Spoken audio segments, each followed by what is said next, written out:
I always thought that being targeted for your life was something that only happened in dramas or comics. Never did I imagine that I'd actually find myself in such a situation. The events of that day are still etched in my mind, accompanied by a deep sense of fear.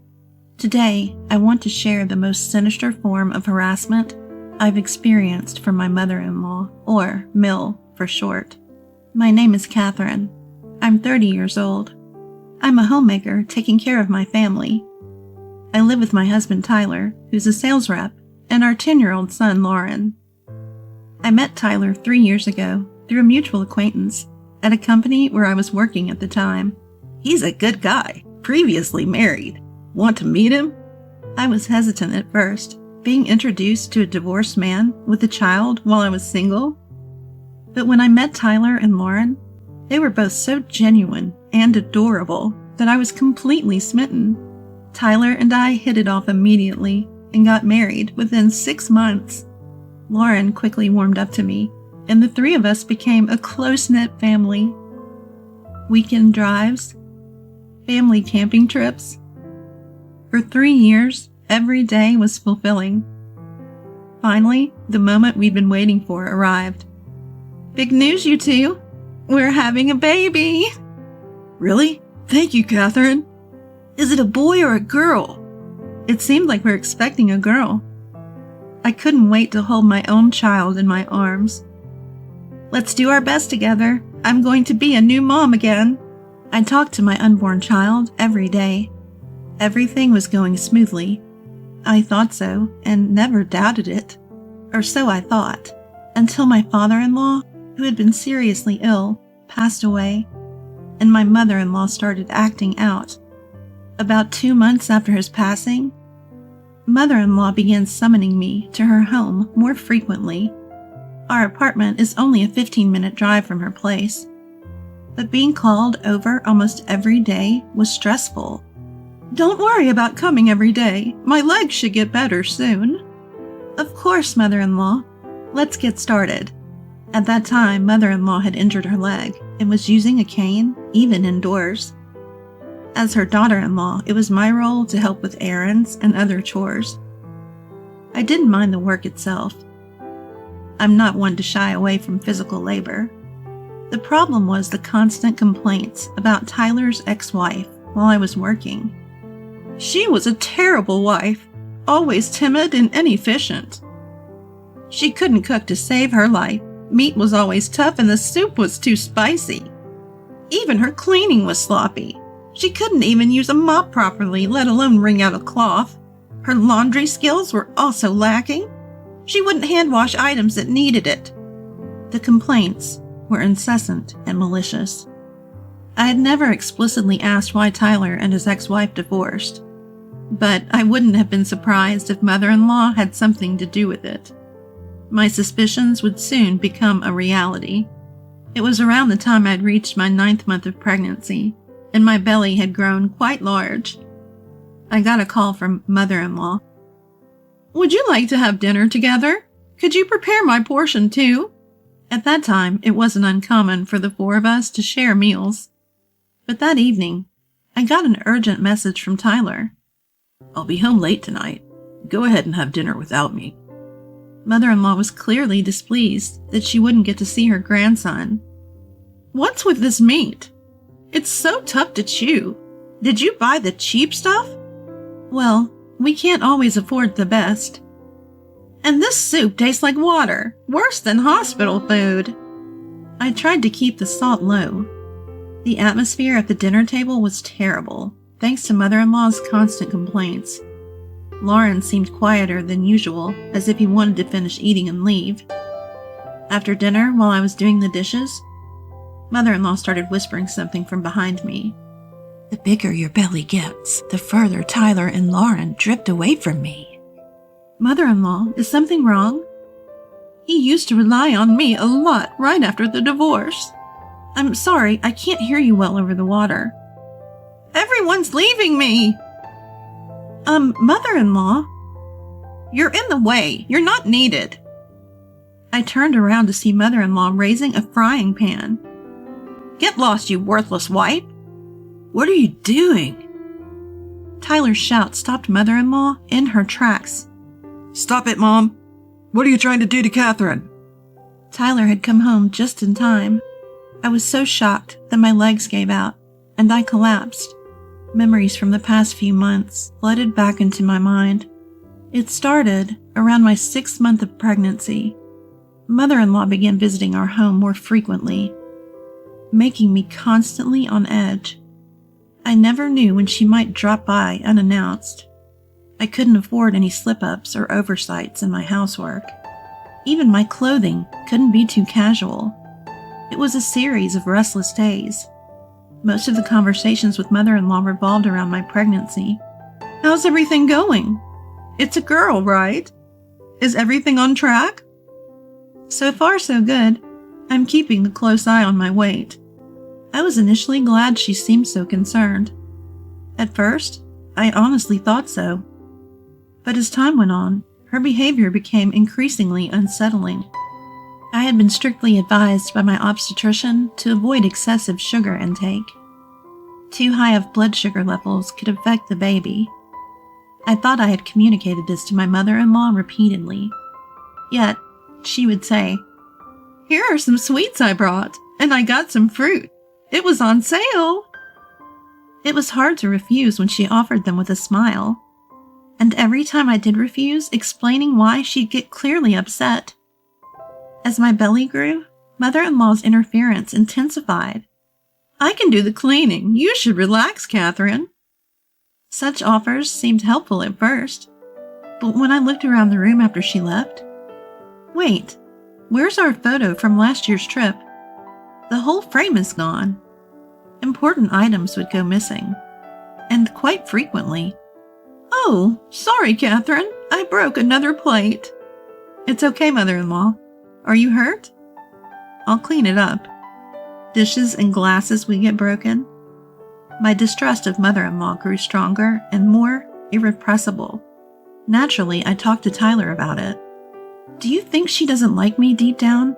I feel some hostility from her." "I'll subtly check it out. Sorry you have to go through this." Thanks to Tyler, who was always on my side, I managed to get by. Around my 7th month of pregnancy, my belly had grown significantly, and the strain on my back was increasing. Despite this, Mother-in-law started summoning me to her house frequently again. She'd make me do chores, citing her aching legs or bad stomach as reasons. Sometimes she'd even say she was going out with friends and needed me to handle the housework. If I tried to resist, saying I was also struggling, she'd get furious. Pregnancy isn't an illness. How cold-hearted. What a disappointment. Doing the chores, even if they were tough, was better than facing her wrath. While I was enduring and doing the housework, she'd say, "Why the sour face? I'm making you exercise for your own good." She claimed that lying around all day was bad for both the baby and me. I understood her point, but I wanted to do things at my own pace. Unable to argue or show my feelings, I went through truly difficult days. If chores extended into lunchtime, I'd eat at Mother-in-law's house. Sometimes she'd prepare lunch for me. But when she did, "Here you go. It's just store-bought, but it's not bad." The food she served was clearly spoiled. If I didn't eat it or pointed out it was rotten, she'd scold me. "If you don't like it, don't eat it. When after I went through all of the trouble of preparing it." She frowns and taunts me. No amount of apologizing would make her forgive me. During these tough times, Lauren was my emotional and physical support. "I can do the mopping for you. Bending over must be hard, right?" "Thank you, Lauren. You're a lifesaver." Lauren was a perceptive and smart kid, always helping me out. The only one who wasn't fun was Mother-in-law. She always tried to win her grandson over. "How about some candy?" "Never mind, Catherine." She tried to lure Lauren with juice or an interesting cartoon. But Lauren would say, "I'm good, don't worry about it." Then she'd say something cold. The colder she was to me, the more she was disliked by her grandson. Of course, Tyler was always on my side.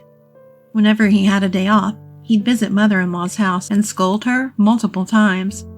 Stop making Catherine do all the work and feeding her spoiled food. I've never done such a thing. Tyler, you're being deceived. What would Catherine gain from deceiving me? You're really losing it, Mom. Are you saying I have dementia or what? And so the relationship between mother-in-law and us deteriorated day by day. Around my 8th month of pregnancy, when I was mentally and physically drained, a stranger approached me while I was shopping. Excuse me, you're Tyler's wife, right? I'm actually his ex-wife. Unexpectedly, I was approached by Tyler's ex-wife. She said she had something to talk about, so we went to a nearby cafe. Just like mother-in-law had described, Sophia was a quiet and reserved person. But what she told me was unbelievable, completely opposite to her demeanor. She tried to take my life. What? She tried to kill you? By she, I mean mother-in-law, of course. Sophia said. She told me that she had faced various forms of harassment from mother-in-law while pregnant with Lauren. Being fed spoiled food, forced to do endless chores, and scolded if she resisted. It was a miracle that Lauren was born healthy in such a toxic environment. The harassment continued even after giving birth. I was treated like an intruder. Mother-in-law took Lauren away from Sophia and kept piling on the chores.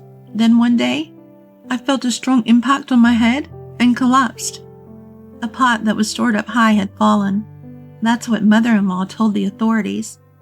But I couldn't believe that was all there was to it. Sophia suspected mother-in-law had done something to her. Tyler couldn't change the situation. So Sophia, sensing danger, chose to divorce him. She left Lauren with Tyler due to her financial instability. Sophia repeatedly warned me to be cautious around mother-in-law. Please be careful. Take whatever precautions you can. Thank you for your concern. I'll do my best. When I told her how wonderfully Lauren had grown up, Sophia cried tears of joy. For her sake, too, I had to protect my family's well-being. I decided to take all necessary precautions. About a month later, that dreadful dinner happened. Tyler took the frying pan away from mother-in-law, who shook her head, saying, I didn't do anything. I was just putting the pan away. That's when Lauren, hiding behind Tyler, glared at mother-in-law. She's lying. I saw it. Grandma's lying. I agree. It looked like you were trying to hit Catherine. No, you're mistaken. Shall we check then? Check? What do you mean? I operated my phone and launched a special app.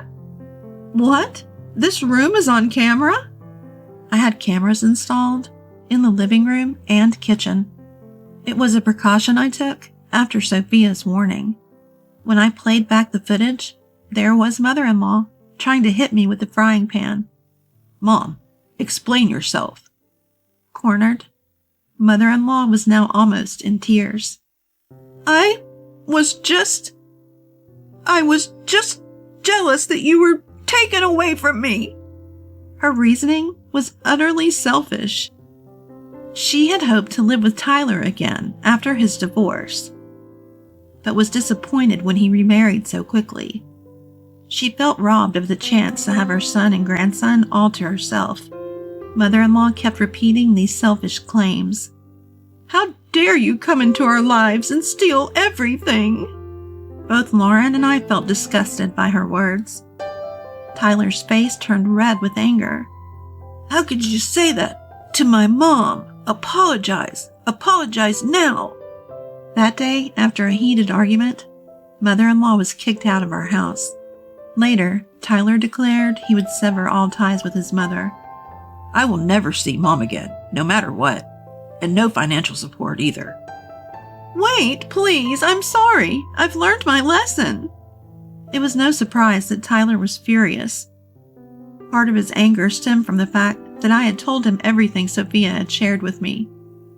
Until then, Tyler had never thought his mother could harm Sophia.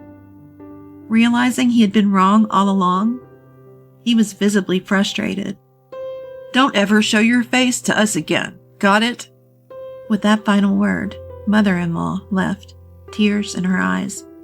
A few weeks later, I gave birth to a baby girl without any stress. Life has been peaceful, and we're enjoying our time with the newborn. As for mother-in-law, she seems to be struggling financially since losing her son's support. She's working part-time, but is reportedly having a hard time dealing with harassment from a younger manager. I heard this directly from mother-in-law when she called to ask for financial help. Life is so hard for me right now. I'm barely getting by. I understand, but we have our own expenses with raising a child. Please, can't you help? Even $200 a month, or $100 if that's too much.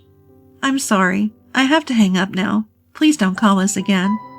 Ignoring her pleas to wait, I ended the call and immediately blocked her number.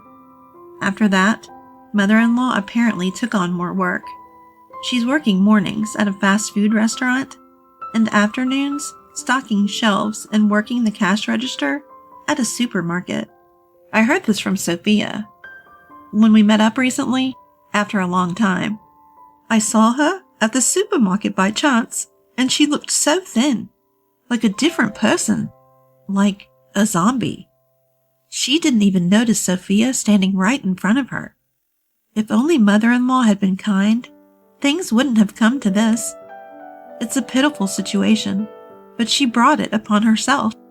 I hope she reflects on her actions and finds a way to make it through life. My name is Rachel. I'm 30 years old. I met my now husband Curtis through a mutual friend just 3 years ago.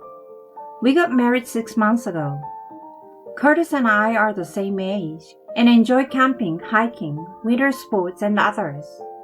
We hit it off right away. We enjoyed our dates because we shared the same hobbies, such as climbing mountains and skiing.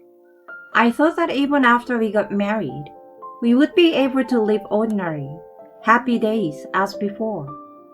The reality was not so sweet. I got involved in some troublesome things by marrying Curtis.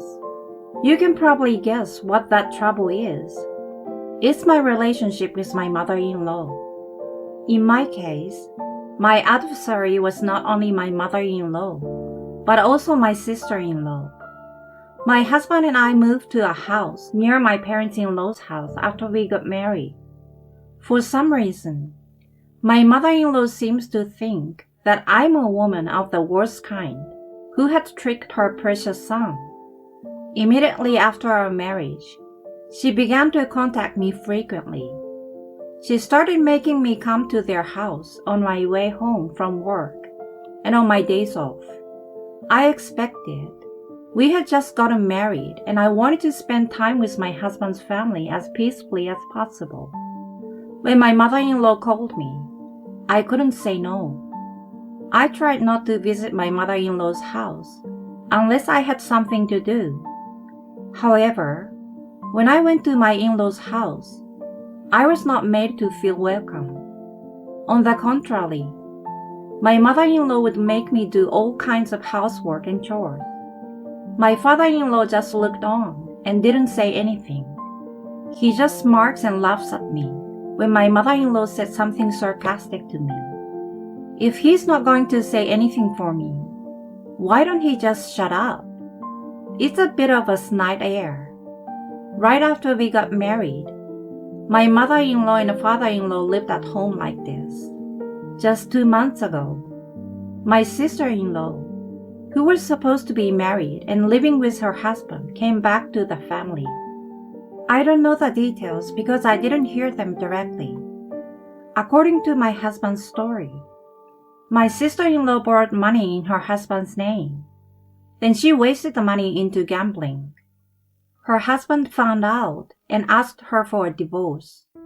My sister-in-law was an extreme gambler and even stole money from my husband's wallet when she was single. It seems that she had always had a history of being sloppy with men. She said it was a miracle that she was able to get married. My husband felt that he could finally distance himself from her. My parents-in-law seems to love my sister-in-law. Objectively speaking, my sister-in-law was 100% to blame. Her parents were happy to accept my sister-in-law, who came back to their house. Not only that, they told my sister-in-law a lot of bad things about me. As a result, my sister-in-law joined in and started to bully me too. It's the dream team. There's my mother-in-law who calls me and forces me to do housework. My father-in-law, who had a snide attitude, and my sister-in-law, who was a foul-mouthed gambling maniac. I thought it would be too much for me after 6 months of marriage. One day, I was summoned back to my parents-in-law's house. My mother-in-law knew that I was off work today. "You're just lounging around at home anyway, aren't you? I will teach you how to be a proper wife, so come over to my house." That's what she said to me. I knew my sister-in-law was there, so I didn't want to go. "No, I had some things to do today," I told her. "Then come over when you are done with your errands, you understand?"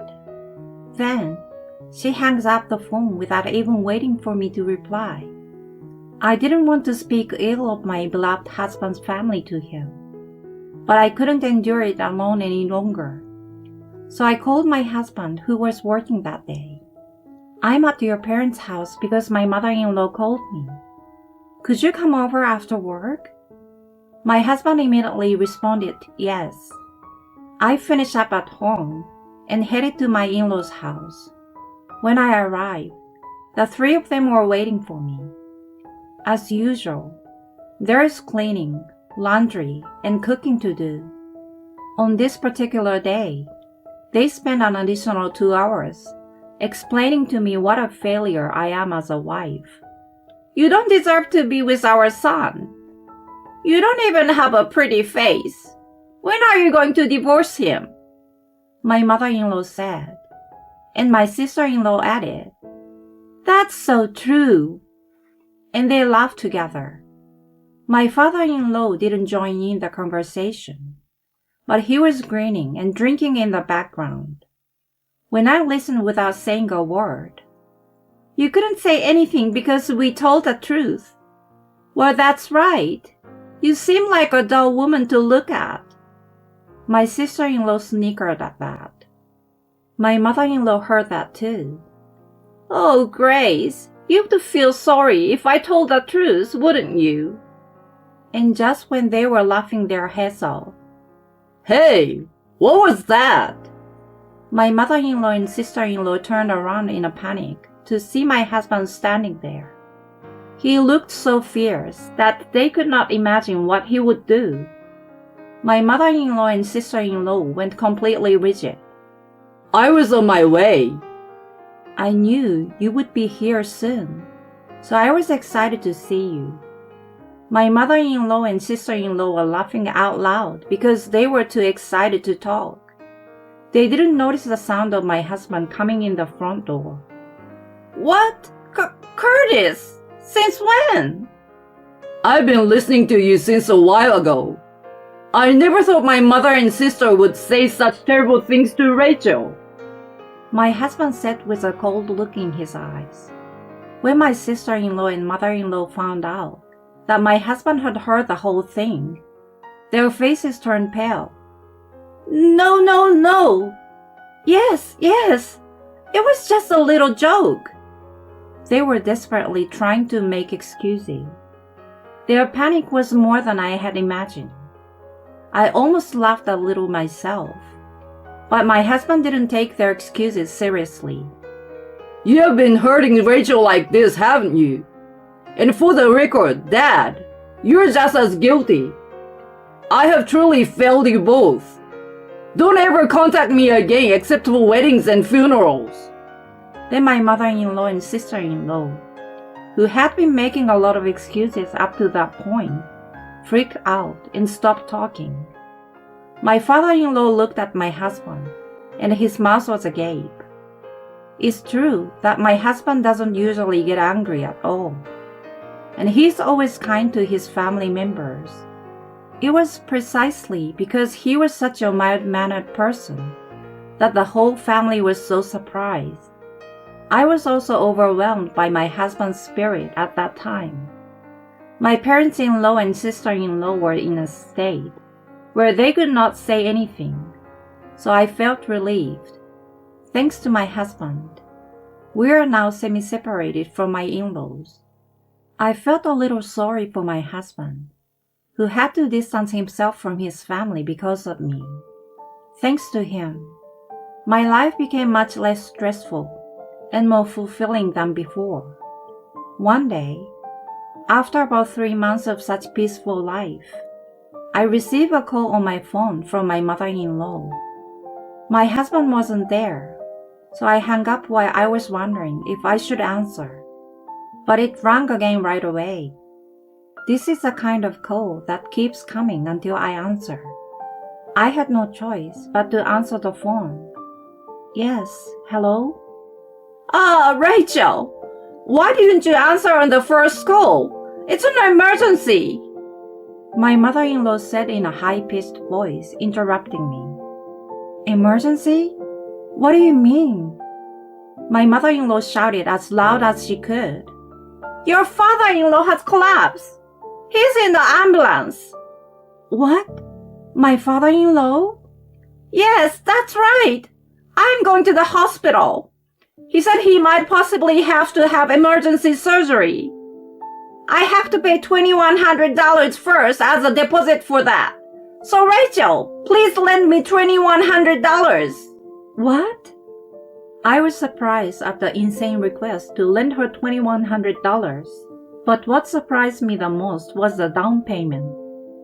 I mean, he hasn't even been diagnosed yet, and suddenly he has to go into surgery. And to pay that money in advance, there's no way that's possible. I thought it was crazy.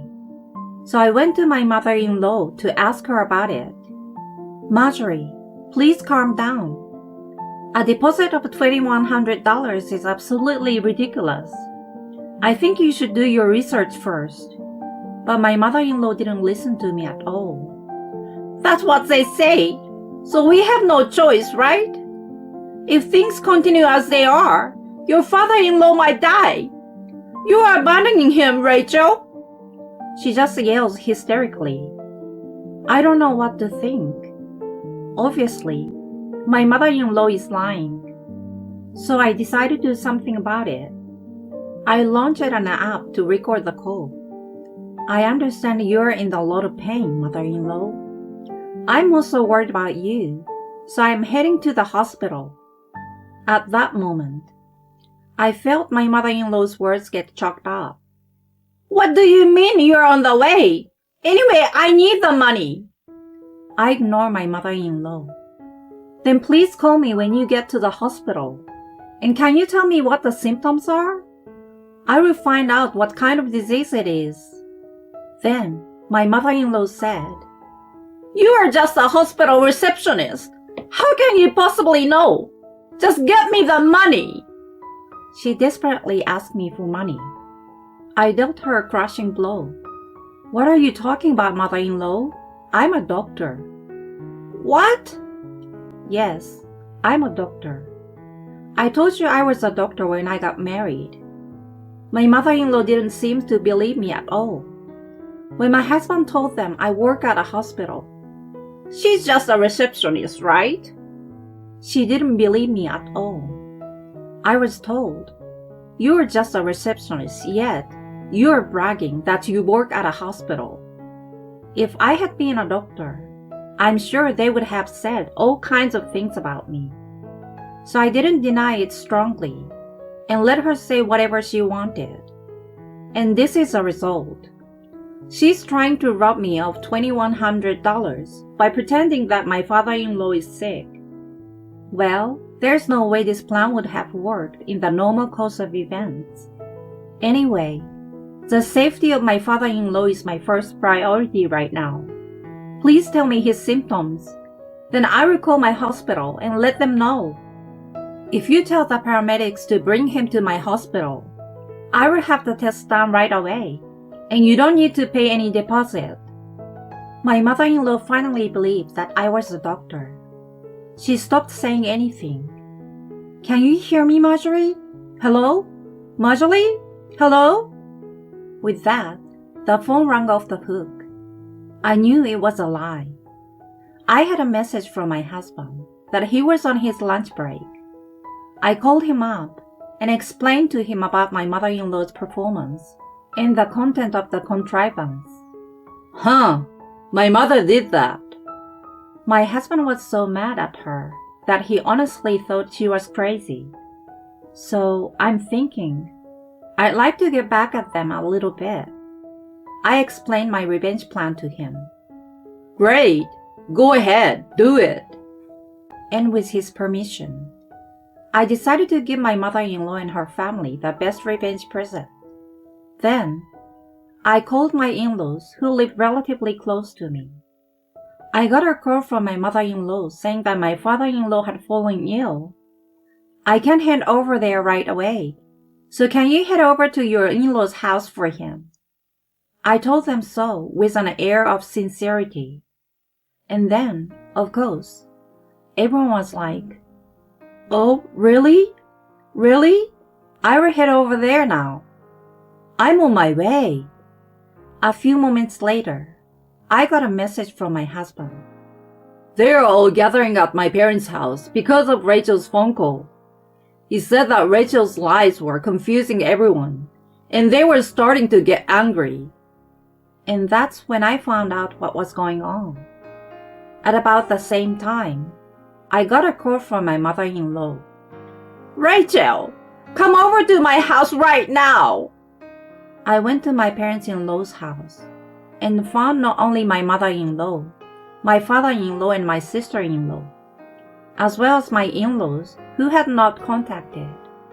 As soon as she saw me, Hey, Rachel, what's going on?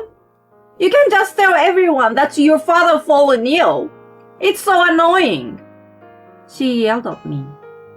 My sister-in-law followed my mother-in-law's lead. Yes, it's so rude to tell people that your father is fine. She glared at me like that.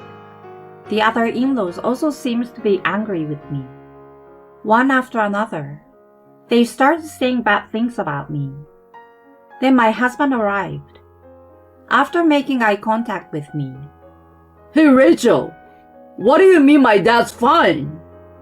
he said that, and he did a great job of it. I'm not lying. Your mother called me to tell me that your father had fallen ill. She asked me to lend her money because she needed $2,100 for a security deposit. I told them honestly. Then my mother-in-law and sister-in-law said, How could you say that? and they laughed like fools. My sister-in-law also insisted that there was no reason for my mother-in-law to do such a thing. To top it all off, my mother-in-law said, I can't have a daughter-in-law who is a liar. I'm sorry, but I will make you divorce my son. she said with a triumphant look on her face. I stood up and said, Can you say that after hearing this? I started up the app that recorded my conversation with my mother-in-law and played it back. I'm going to the hospital, and he might have to have emergency surgery. I have to pay a deposit of $2,100 for that. So, Rachel, please lend me $2,100. As my mother-in-law's voice started playing on my phone, my mother-in-law turned blue. There was no way my in-laws could have misheard my mother-in-law's voice. My father-in-law's brother asked, Hey, what's this all about? asked my mother-in-law and her family in a low voice. Well, this is... The mother-in-law began to mumble. Then my husband, who had remained silent until then, spoke up. Guys, Rachel has been bullied by my mom and my sister for a long time. They didn't even believe that Rachel was a doctor, and they went to this ridiculous length. I just wanted to let you all know what these people are really like today, And that's what me and Rachel came up with. I'm sorry. I dragged you into this. When he said that, everyone's anger immediately turned to my in-laws and sister-in-law. My sister-in-law looked like she was about to cry. Oh, I really need the money. I'm in debt and I can't get my head around it. That's what she complained.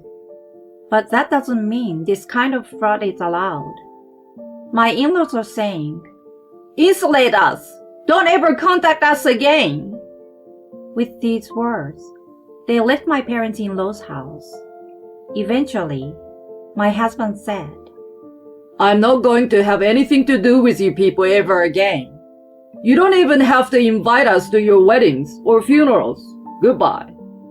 With that, he left his parents' house.